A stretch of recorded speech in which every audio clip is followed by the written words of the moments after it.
wonderful day. Hope you continue to have a wonderful day. And thanks for stopping by Dancing Critter Acres. I'm Dean. If you're new to this channel, do me a favor. Watch some of my other videos. Check out the content. See if it's what you like.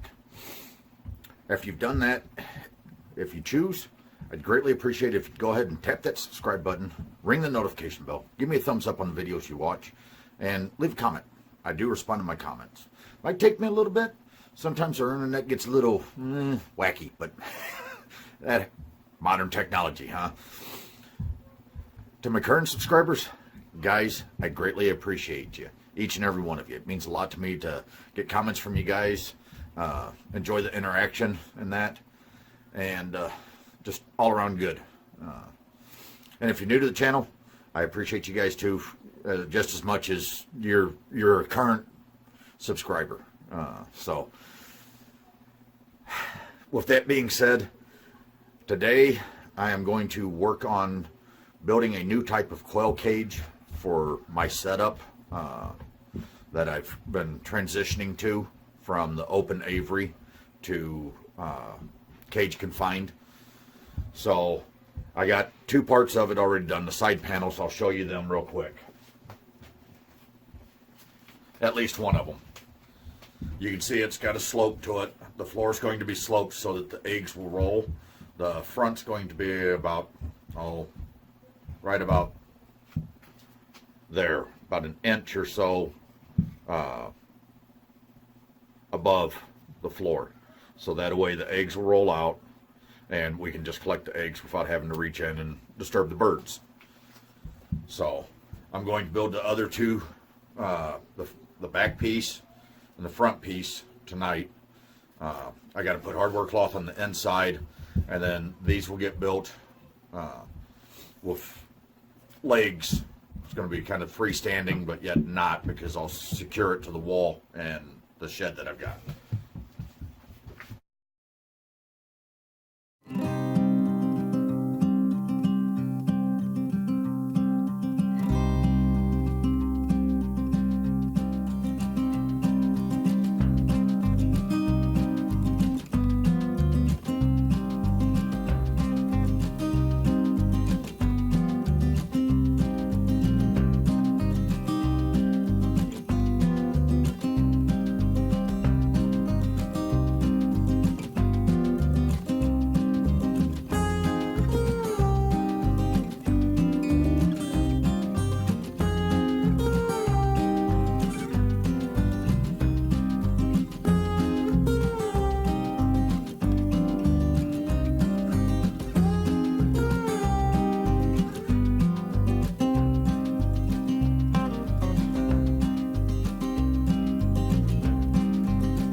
Alright guys, this is the final assembly of a grow-out cage for my Catarnix quail. I'll be making some more. I did not record the build of the frame, but I'll show you what I did. I took 1x2s, okay, and drilled through, ran drywall screws, okay, built a frame. Then I attached hardware cloth, as you can see, to the underside, or to the inside of it, using just a simple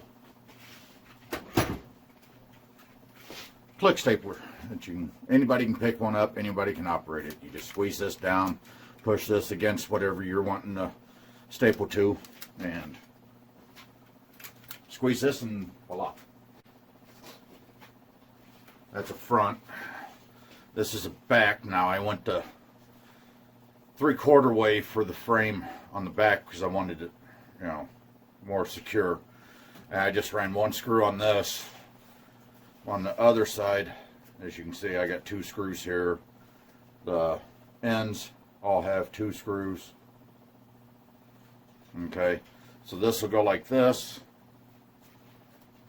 Actually, I'll start setting this up and I'll turn the camera over.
I built a top for it. I was going to put a top on it, but I've decided that I think I'll go with like 1/4 inch or 1/2 inch plywood over the top.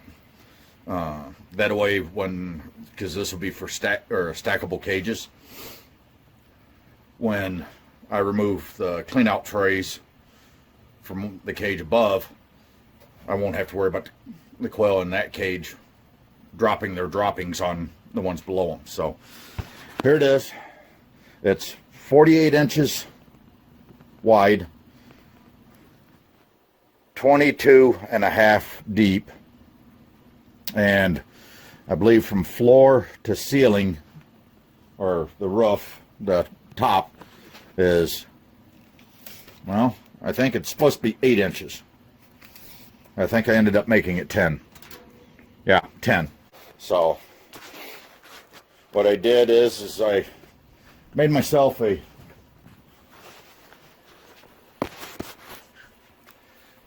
little block. It's got holes drilled in it.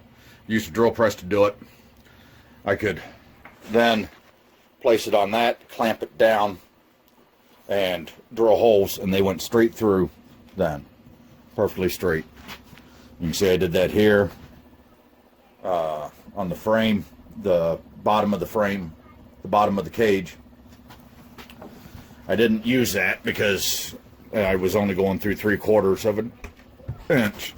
These are 1x2s, so I will compile a list of materials for it. I can't really say how much hardware cloth I used. It's 1/2 inch hardware cloth, but you might as well figure 24, another 20, 44, another 20, or another 10. 54, so 5 feet of hardware cloth, and you have it. I've just got to build a door for here. Food will go in one of these openings here. Water will go in the other one, and voila, can house birds or grow birds out. This should be able to, since I'll be growing them out for freezer camp, it should, in theory, be able to house 20 birds easy. It's roughly 8 square feet, so give her around a little under 8 square feet, about 7.5 square feet. So each bird needs 1 square foot if you're going to use this as an actual grow cage or breeding cage. So at 8 square feet, you could have 6 hens and 2 roosters in there to make sure you ended up with a good high percentage of fertile eggs. For growing out, about a 1/2 foot to 3/4 of a square foot is all that they need for that, because they're only going to be in it from, well, they go from brooder at week 3 to here, and at week 8, 10, somewhere in that area, they're off to freezer camp then. So, and you see, I use drywall screws. These are 1.5 inches. The ones going through here are only 2 inch. Anywhere that I went through the 3/4 way or width of the board went the full 1.5 inches. I used 2.5 inch screws, drywall screws, going in through the 3/4 inch into the board. I used 2 inch. So, yeah.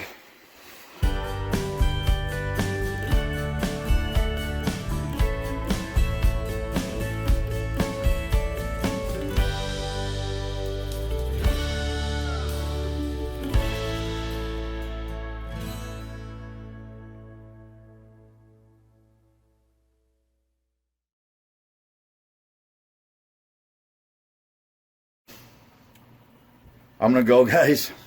As always, hope you're having a wonderful day. Hope you continue to have a wonderful day. You guys take care of yourselves. Best wishes to each and every one of you. Look forward to catching you guys in the next video. This is Dean from Untitled Chapter, signing off. Bye, everybody.